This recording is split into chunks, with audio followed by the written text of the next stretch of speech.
Mano po, a traditional Filipino gesture, a sign of respect to our elders. The power of the word please and thank you. More than just pleasantries, they're necessary to show respect and appreciation, much like wearing a mask.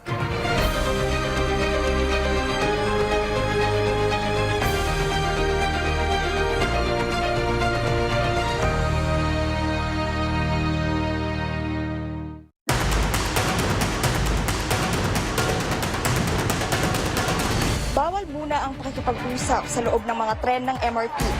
Some residents are back on the streets of Sampaloc, Manila after the 48-hour lockdown. Pagtaas ng mga kaso ng COVID-19 dito sa bansa. Naglagay na ng mga improvised barriers para sa mga nagbibisikleta. Typhoon Ulysses, a super typhoon. Christina Tulak, CNN Philippines.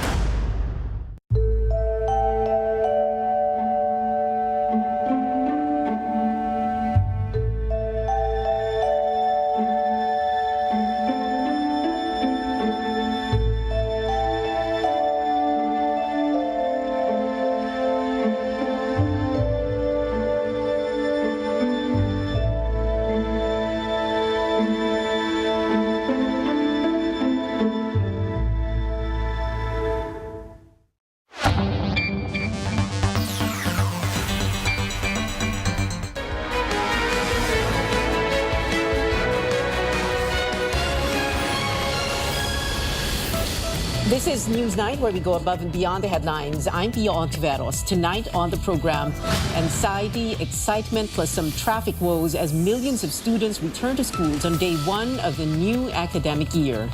The military validating reports that communist leaders Benito and Wilma Tiamzon were killed in an encounter off the coast of Catbalogan City in Samar. We'll get more details from 8th Infantry Division Commander Major General Edgardo De Leon. And find out the list of 13 players for the national men's basketball team leaving tonight for the FIBA World Cup Asian qualifiers in Lebanon.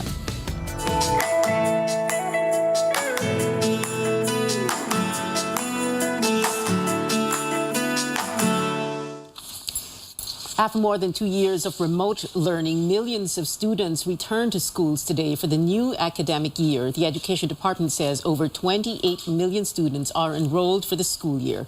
Most are in public schools holding full face-to-face classes. Some schools, however, will still keep on with blended learning, while others will stay in purely remote learning setup before the mandatory in-person classes in November. Vice President and Education Secretary Sara Duterte says the return of students to in-person classes is a victory for the education sector.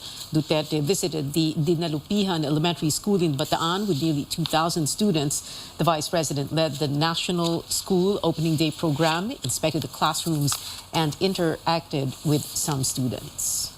Isang malaking tagumpay para sa mga kabataang Pilipino ang muling pagsisimula ng in-person learning ngayong araw na ito. There are no excuses. Hindi na po natin kaya na muling maantala pa ang pag-aaral ng mga kabataang Pilipino. Kailangan na po natin silang maibalik sa in-person learning. Among the challenges schools are facing, assuring students and parents that the return to classes is safe amid a raging pandemic. Senior correspondent David Santos takes us to a school in Quezon City. On the first day of mandatory return to school, a mix of both relief and anxiety for a number of parents. Mas matututo po sila kaysa sa online kasi tamad sila mag-aral minsan. Ayun nga po, yung ibang bata po hindi sila vaccinated, ganun. Nag-aalala po ako, baka mahawa. The school band playing festive music in a bid to calm nerves in this age of COVID-19. After over 2 years, teachers and students back in their classrooms. Unang-una, na-miss na talaga ako, no? Nung pag-pray namin kasi 2 years. So, hindi madali sa online. Outside the school, some worried parents refusing to leave. Kailangan po namin matiyak po nakatao sa loob ng room po yung bata. Basta nakapasok na, kalma lang po tayo, sir. More than 8,000 students from kindergarten to grade 6 are enrolled at the Corazon Aquino Elementary School in Quezon City this year, still an average number compared to pre-pandemic school years. Making students, especially smaller children, understand the need to follow safety measures adds up to the layers of challenges schools are facing this year. All the measures we expected are in place. Social distance po. Social distance. Tapos nag-use po ng alcohol araw-araw. Lagi po nagugas ng kamay. Lagi po mag-face mask po.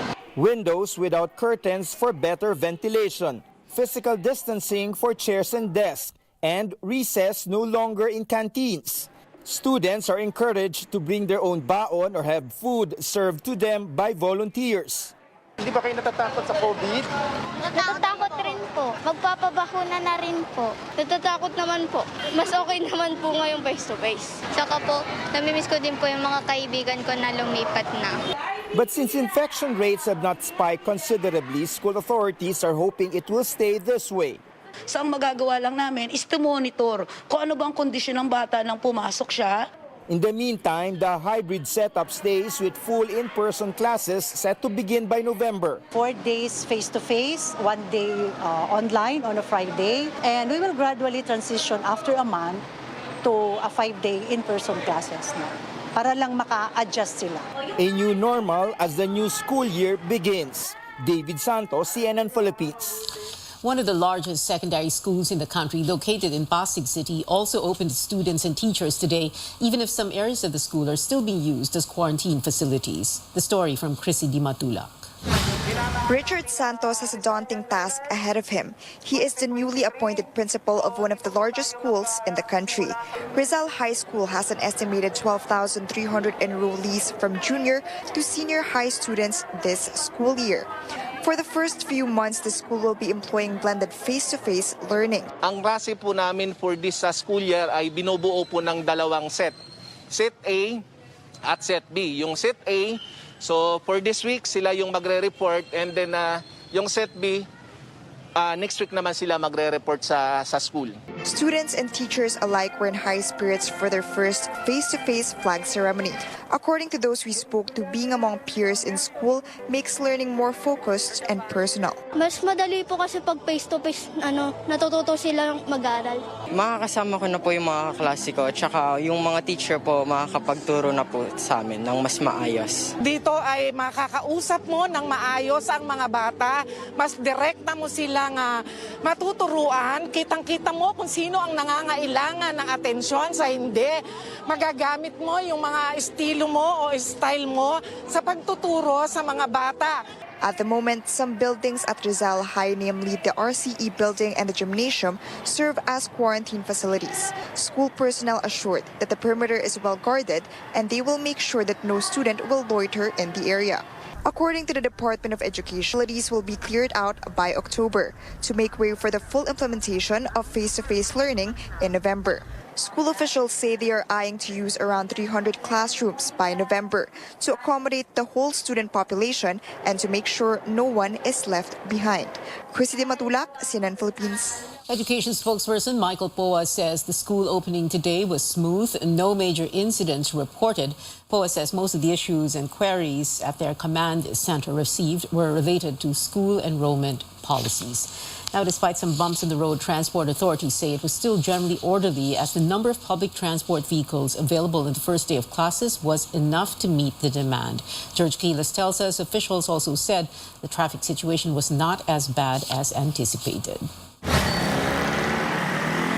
Authorities grapple with students, parents, vehicles, all outside the school premises as they try their best to make sure going back to school is safe. Tumukod kami dito kanina, which is very chaotic in some way dahil naghalo na yung tao sa tricycle, sa motor, sa sasakyan, sa public utility, something that we do not want to happen.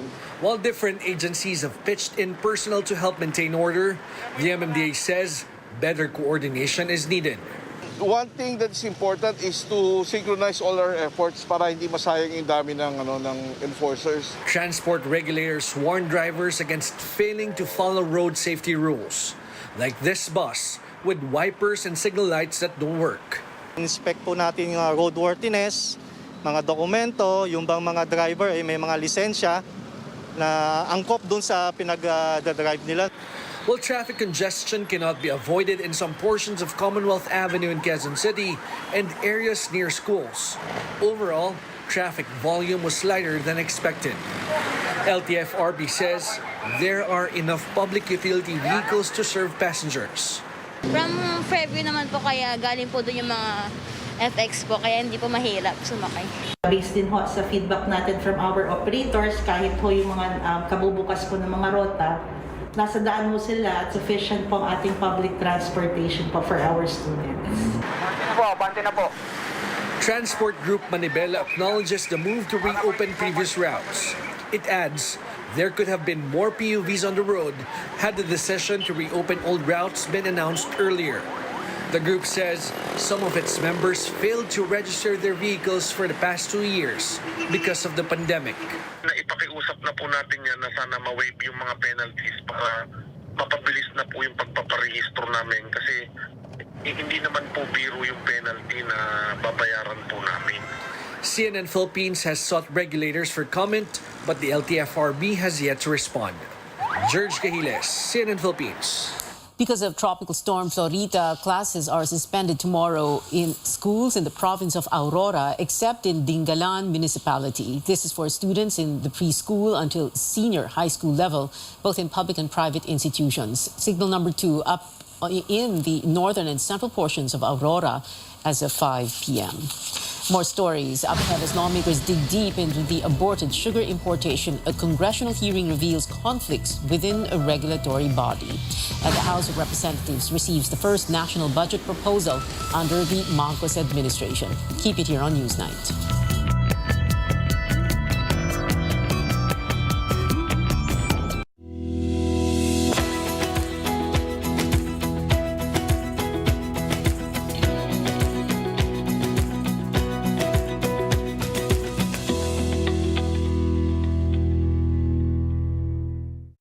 My faith in God led me to all these blessings. Kaya ako, all out sa lahat ng bigay ng Panginoon. Spirit, mind, and body. Sa tulong ng exercise, healthy diet, and MSU+. Sabi ng tatay ko, when you put God first, you will always be first. MSU+ with CoQ10 and L-carnitine, my plus in life. Mahalagang paalala, ang MX3 Plus ay hindi gamot at hindi dapat gamiting panggamot sa anumang uri ng sakit. Friends, try nyo to. Vet-approved Nutri-Chunks in lamb flavor. With active boost and prebiotics na pampalisto. Made with real lamb goodness. With essential nutrients to help keep them strong, healthy, and happy. Listo, ganado sa Nutri-Chunks.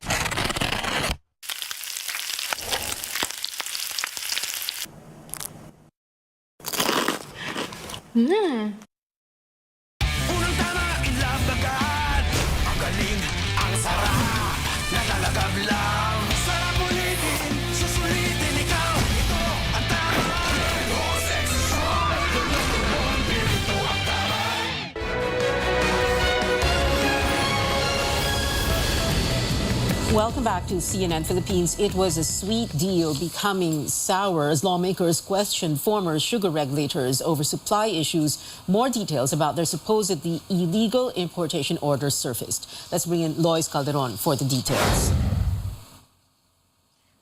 Via another bitter interpellation in Congress, the subject was the country's sugar supply, put in the hot seat were sugar regulators who resigned after President Bongbong Marcos vetoed an order that supposedly would bring in 300,000 metric tons of imported sugar. Former Sugar Regulatory Administration Chief Hermenegildo Serafica and Agriculture Undersecretary Loie Ocasio Sebastian field questions from lawmakers. More details on how they wrote the sugar order surfaced. Alam mo ba kung kailan unang nalaman ng ating Pangulo yung importation plan na pinagagawa sa inyo noong August 1? Nung hinatid ko po yung importation plan sa office po ni Undersecretary Sebastian. Ang alam ko po, nag-submit siya ng memo sa mahal na Pangulo. And that was what date? August 5. Sinabi ba ng Pangulo na a-approve niya yung inyong importation plan o kinakailangang ikonsulta niyo muna sa kanya kung kanyang a-approvean? Ang sinabi lang niya po, Your Honor, submit an importation plan. Okay. At hindi rin sinabi ng ating Pangulo kung gano'ng karaming metric tons ang i-approve niya sa inyong importation plan. Hindi po. Pia, questions centered on procedures, whether or not Serafica and Sebastian went out of bounds when they crafted the import order. Lawmakers are building a case that it's President Bongbong Marcos who should be calling the shots, being the Agriculture Secretary and Chairman of SRA. The regulator's defense was that farmers and the sugar industry were consulted and plugging the deficit was urgent. But the attacks are coming from several quarters, including within the SRA. Pia, back to you. Lois, any other new revelations in today's session? Well, the session revealed internal squabble within the agency. There was an order saying heads of agencies ended their term last June 30. Serafica said he's not covered by that order since the agency is a government-owned and controlled corporation and there has to be proper transition. But his deputies and the legal team allegedly wanted an OIC, effectively not recognizing his authority. One of his deputies told lawmakers they were left out when Serafica crafted the order. Let's listen to what Serafica said. I was a victim of MC1, Memorandum Circular number 1. When it came out, the 3 deputies and the legal department manager talked among themselves that, you know, our term ended on June 30. So I felt that they breached my trust as far as SRA below me officials and SRA. And at that point, as I said earlier, we have so many sugar orders precedent on these issues, and it is just a question of getting the current data needed in crafting such sugar order. Yeah, it's a complex web that lawmakers are trying to untangle now. They're also sorting out a problem with the Bureau of Customs. And this concerns whether sugar seized from a series of raids in Bulacan, Subic, and other warehouses had import clearance, because that one, Pia, is inconclusive. Back to you. Lois Calderon reporting. In other news, the president submits to the House of Representatives the proposed national budget for 2023. Find out the government's spending priorities in this report by Cian Arcangel. 5.268 trillion pesos. That's how much government plans to spend next year as submitted to Congress. President Bongbong Marcos says he wants the proposed budget to result in economic transformation and inclusive growth. Education tops spending with nearly 853 billion pesos. The agency handling infrastructure projects is next with 718 billion pesos, followed by the health sector with nearly 300 billion pesos. Social welfare will get 197 billion pesos, while spending for agriculture, now headed by the president, will be up by a hefty 32% at 184 billion pesos. The budget department says infrastructure projects that are good to go will get 1.2 trillion pesos. The country will also pay off debts worth 611 billion pesos. With only 244 billion pesos added to the current budget, the DBM admits it cannot grant all spending requests, even for key projects like the construction of new classrooms. No funding as well for the 500 peso increase in monthly pension for poor senior citizens. Meanwhile, the purchase of COVID-19 vaccines is subject to reaching revenue targets. We also recognize that they needed certain amounts for their priority projects, but not to the extent of what they want. I'm talking about the basic education facilities, where they mentioned that they required 86 billion pesos. At this point, I think we only provided 5.9 billion for next year. We would like to defer to the wisdom of Congress on this. although we will be providing them with the utilization rates of various departments so that they will at least know where it can be sourced. Speaker Martin Romualdez says the House of Representatives will scrutinize the General Appropriations Bill with barely a month left. The budget is first submitted to the House before it goes to the Senate. The House plans to end Appropriations Committee hearings by September 16th, plenary debates begin September 21st, and final approval by September 30th before Congress goes on recess. Every centavo of the national budget will be spent wisely to implement programs that would save lives, protect communities, and make our economy strong and more agile. Lawmakers have earlier held preliminary budget hearings for minor concerns.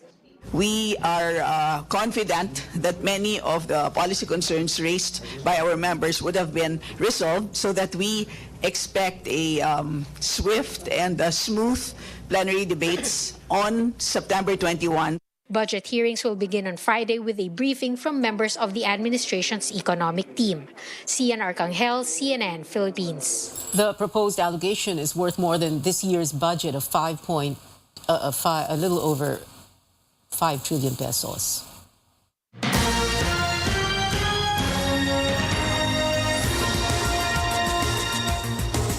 Breaking news at this hour, the Health Department has detected and isolated the country's 4th monkeypox case. The 4th case is a 25-year-old Filipino with no documented travel history from any country with confirmed cases of the viral disease. So far, all 4 monkeypox cases in the Philippines are isolated and unrelated to each other. We'll give you more details as soon as they become available. Moving on now to other stories. 2 leaders of the New People's Army reportedly killed in a motorized boat explosion in Catbalogan, Samar early this morning. Benito and Wilma Tiamzon, Chairman and Secretary General of the New People's Army respectively, were said to be on the boat with about 10 armed, or were among these 10 armed individuals. During a gunfight between the armed forces and those on board, the motorized pump boat suddenly exploded. Troops were conducting a waterborne interdiction operation in the area. We now go above and beyond the headlines with the Division Command of the 8th Infantry Division, Major General Edgardo Bugi de Leon. Good evening, General de Leon. Thank you very much for joining us. Can you tell us first, at this point in time, sir, as of 6:20 in the evening, alam na po ba natin if Benito and Wilma Tiamzon were on that boat or not? Do we already know that information for sure? As of now, we don't have any physical evidence to prove that the Tiamzons are aboard the said motorboat. The report that reached me and in my personal debriefing to the troops involved, there are no physical evidence as of now that would prove that they were there, because after the gunfight, there was a sudden explosion that transpired that totally destroyed the boat. No? So when the troops reached the area during sunrise, no, the incident happened at 4:20 a.m. No, total darkness. So when the explosion happened, they were almost blinded, no, because they were wearing night vision goggles. So they awaited for the sunrise to transpire. No, after sunrise, when they approached the area, all they saw were pieces of debris scattered in the water. So I asked them if they were able to see any indicators of human remains, cadavers or what, but they told me wala sila nakitang cadaver sa area. So I cannot, as of the moment, I cannot confirm whether or not the so-called Tiamzons were there in the boat. However, the problem, General de Leon, is that there was a spot report that was released by the units involved, which is entitled, and we quote, "Neutralization of CTG or Communist Terrorist Group leaders Benito and Wilma Tiamzon," with all those details, as you already narrated in that spot report. Para bang nauna ata yung spot report, medyo excited po ata ang pagka-release?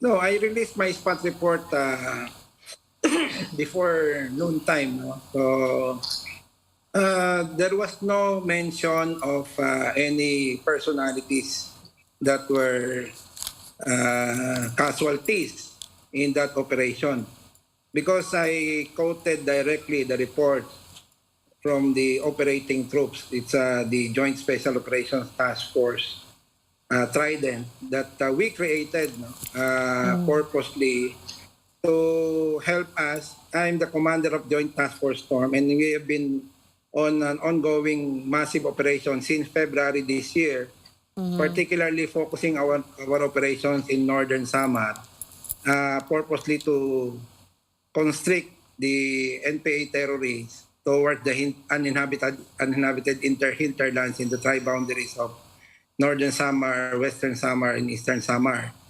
So we have received information that there would be an attempt of the cordoned NPA groups to split into smaller groups and sneak out of the area through the river tributaries towards the western portion of the island. So we alerted our naval component, and true enough, on around 4:20 in the morning today, there was a waterborne interdiction that transpired. But the report that they gave me during the brief encounter, suddenly the boat exploded. There was a huge explosion. And they were not able to see any General De Leon. human remains after the explosion. General De Leon, I know you are referring to the statement or press release of the 8th Infantry Division, your division, and it says Joint Task Force Storm press release August 22, 2022 from Captain Ryan D. Layug, Philippine Army Chief Public Affairs Office. It is entitled Hostile Motorized Boat Explodes in Samar. However, before po this was released, earlier during the day, meron pong nag-circulate na isa pang spot report na kung tawagin, at ang title ay Neutralization of CTG Leaders Benito and Wilma Tiamzon in the number 1 on or about 22:04:20 hours, August 22, etc., etc. So meron pong nauna pong lumalabas na spot report. It was written like any normal, regular spot report. And that was what had circulated bago po na-release yung sa inyo, kung saan hindi nyo po pinapangalanan ang mga Tiamzon. But the problem was there was an earlier one that named them. So are you saying po na yung earlier one was that a leak? Na paaga yung report, hindi po siya that was not cleared by the top brass. It was not cleared by you. And somebody had just sent it out?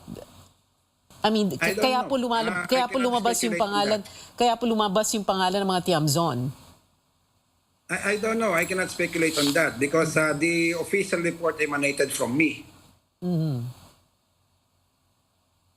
Okay. I am the source of the spot report, and the spot report that I submitted to higher reports does not bear any names of casualties because we do not have any physical evidence. Now, if they're going to ask me to confirm it, I cannot, because what if suddenly these people will surface out and they'll provide proof of life? Okay, but the information that your troops got, which is the reason for this naval interdiction, kaya po haharangin sana or i-confront, dahil nga nandoon ang mag-asawang Benito and Wilma Tiamzon. Is that why there was that operation? No. Not the Tiamzons. The operation was conducted because of our continuing efforts to destroy the NPA formations. We are running after formations or NPA groups, not personalities. So our operations is not focused on specific persons, but on particular NPA platoons that we have been running after for the past few months.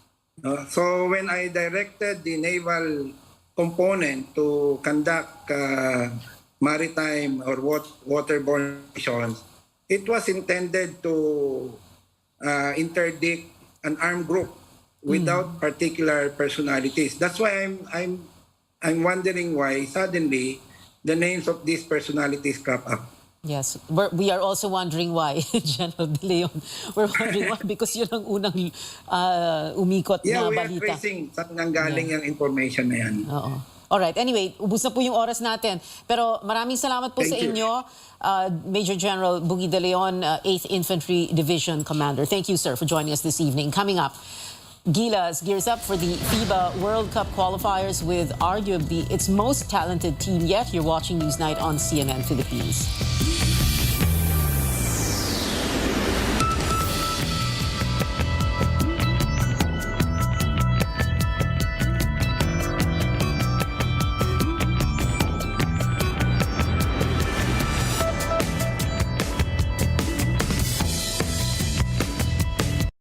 It can be dangerous out there. Buti na lang there's locally superfruits. Para sa akin, super nutritious, super delicious. All superfruits contain more antioxidants than your average fruit. Superfruit for super you.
Making headlines in sports, the TNT Tropang Giga drew first blood in the PBA Philippine Cup Finals versus the San Miguel Beermen after a last-second, or rather 0.1 second save from Jason Castro.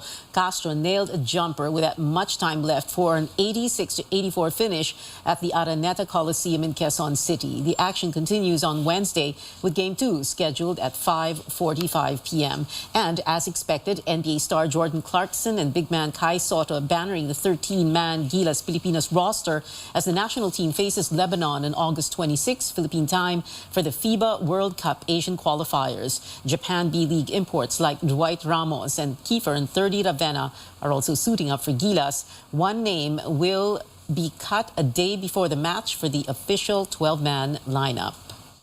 They are not necessarily the best players in the country, but they are the best team to play against Lebanon, no? Based on who are the available players. We are confident we will play well. Siyempre, hindi natin pwedeng sabihin na siguradong tatalunin natin. Pero siguradong lalaban tayo ng magandang laban. Samahang Basketball ng Pilipinas Executive Director Sonny Barrio says, unlike in previous campaigns, Gilas will have a much taller lineup. And that is it for tonight. Join me again on News.ph at 7 p.m. I'm Pia Ontiveros for Newsnight, where we go above and beyond the headlines. Health officials say that one of the leading causes of mortality in the Philippines is pneumonia, an infection in one or both of our lungs. The most common symptoms are cough, fever, chills, and having trouble breathing. On its own, pneumonia poses a serious health risk as it attacks our lungs that basically helps us breathe well. But pneumonia caused by the COVID-19 virus is a different story. I'm Dr. Freddy Gomez, and you're watching MedTalk Health Talk on CNN Philippines.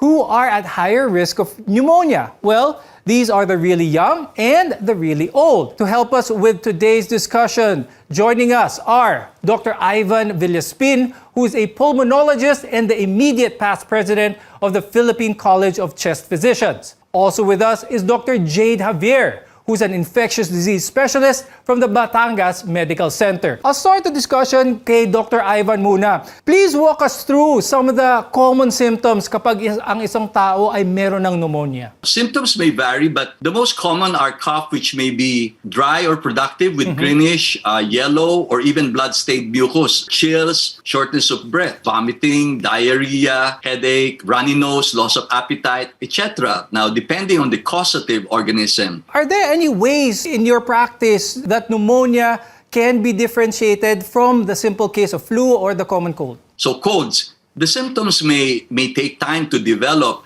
and include cough, sore throat, stuffy nose, sneezing, watery eyes. Usually there's no fever. Then the flu, the symptoms, they hit fast and often include extreme fatigue with body ache, muscle ache, loss of appetite, headache, high fever, chills and sweats, stuffy nose again, and coughing. These three conditions can overlap. So yung sinabing flu, before the COVID, yan yung trangkaso. Ngayon pag sinabi mong tinatrangkaso ka, now you have to seriously think of COVID. Dr. Ivan, kapag merong pasyenteng pumunta sa'yo with possible pneumonia, are there any tests that you perform para to confirm the infection? We base it on a good clinical history. Dapat magaling ka kumuha ng kwento, chismoso ka dapat. And a focused physical examination of the chest or the lungs.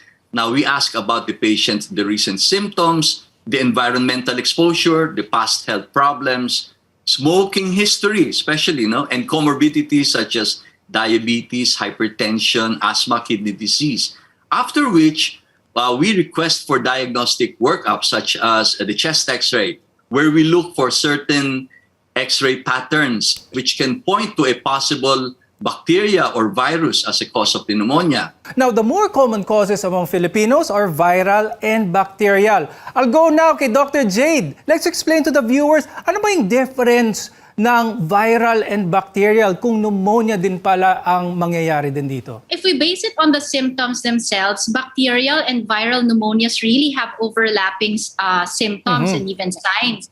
So pareho silang pwedeng magkaroon ng ubo, sipon, lagnat. But for viral pneumonia, sometimes they really start as a simple viral illness, just like the flu. So first they may come out as body weakness, muscle pains, colds, and sometimes even sore throat before patients develop cough and difficulty breathing. Is there certain characteristics of a cough ng isang taong infected na with pneumonia? Pagpasok pa lang ng pasyente, pinaubo mo yung pasyente, is there a certain characteristic na alam mo nang, parang pneumonia na to? Iba-iba po ang klase ng ubo. And sometimes, especially in the elderly and those in the extremes of age, some people with pneumonia might not really manifest that much with cough. Some elderly populations, hindi naman masyadong maubo, but when you do some tests, you examine them, they have signs of pneumonia. So if we are to base our diagnosis and the cause of pneumonia on the cough, I don't think that will be a very,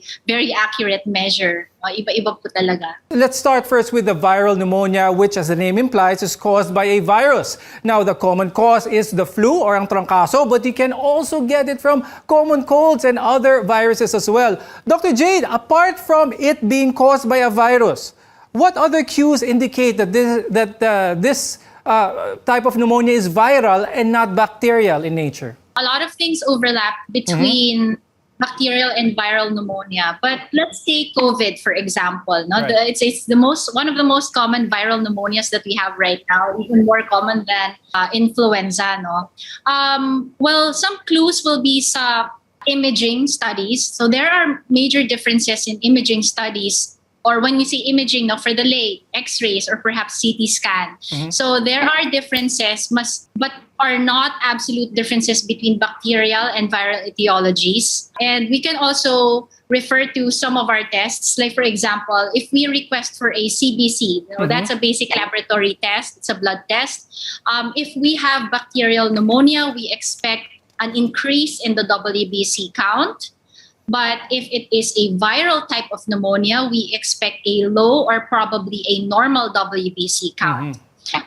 These are just a few clues for us to differentiate, but there are other special tests that we can do, such as PCR and some multiplex PCR tests that are available especially in the tertiary institutions, that can help us differentiate the etiologies. Now, most people who get COVID-19 have mild to moderate symptoms, but some can get severe pneumonia in both lungs. Dr. Ivan, pag-usapan naman natin to. How does pneumonia develop in people with COVID-19? Not all patients with COVID-19 will develop pneumonia. Not all of them. So in fact, only the moderate, the severe, and the critical cases are associated with pneumonia, regardless of whether they are young, old, previously well, or they have comorbidities. No? Pneumonia usually would start after more than a week from the onset of the patient's symptoms. Okay, the illness starts with the inhalation of the virus, the SARS-CoV-2 virus, and travels from your nose, your mouth, down to the airways, to the air sacs we call alveolus, where the spike protein of the virus will attach now to the ACE2 receptors, present in many parts of our body and the vessel wall, causing an inflammatory reaction. We'll discuss how pneumonia affects people from different age groups. We're your connection to healthcare, and you're watching MedTalk Health Talk on CNN Philippines.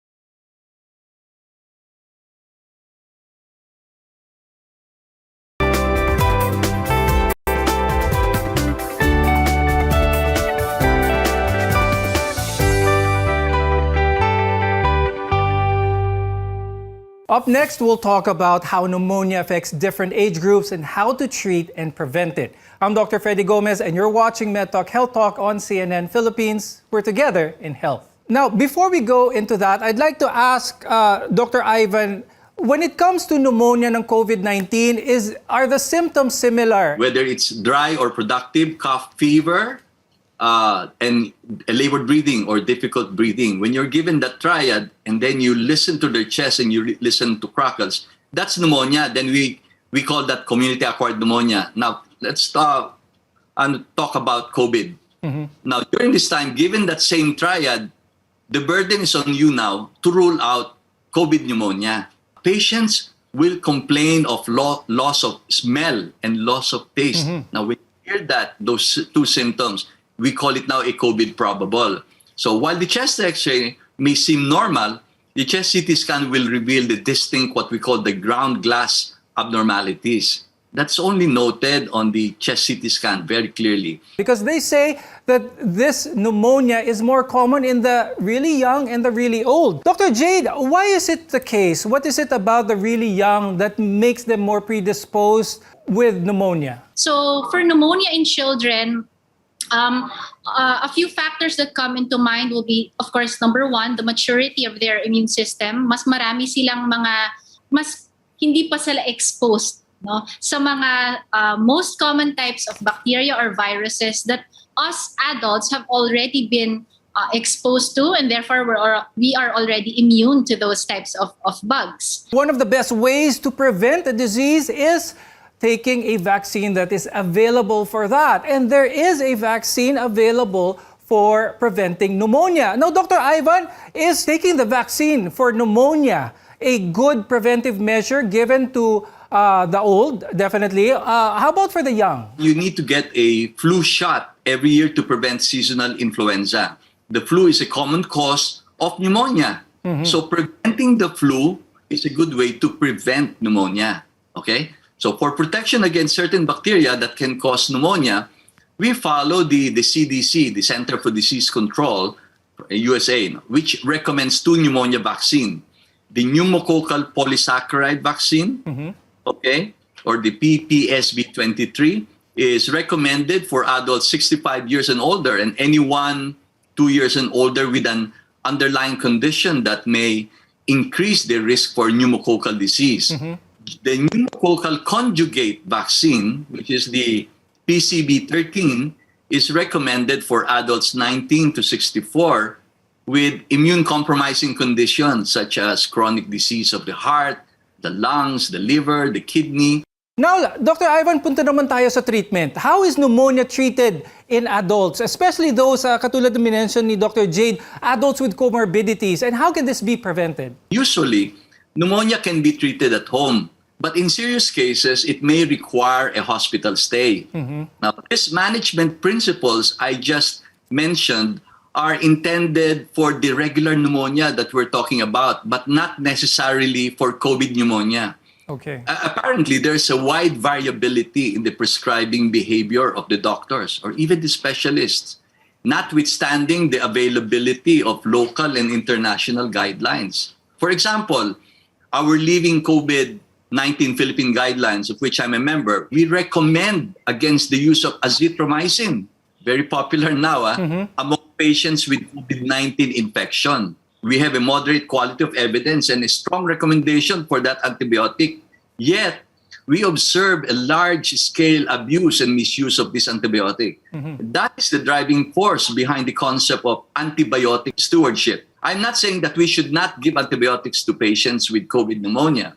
Rather, we should be mindful in the judicious prescription of antibiotics, Freddie. Dr. Jade, how effective now, almost 2 years into COVID-19, how effective is the treatment now for COVID pneumonia? I can say that relative to our experience before all of these treatment modalities have been present, certainly the outcomes of our COVID-19 patients have significantly improved, given the number of options that we have right now in terms of monoclonal antibodies, antivirals, and other procedures that are options for treatment of COVID, especially for those who have severe to critical infection. But since we are talking about treatment, not all COVID patients need antibiotics.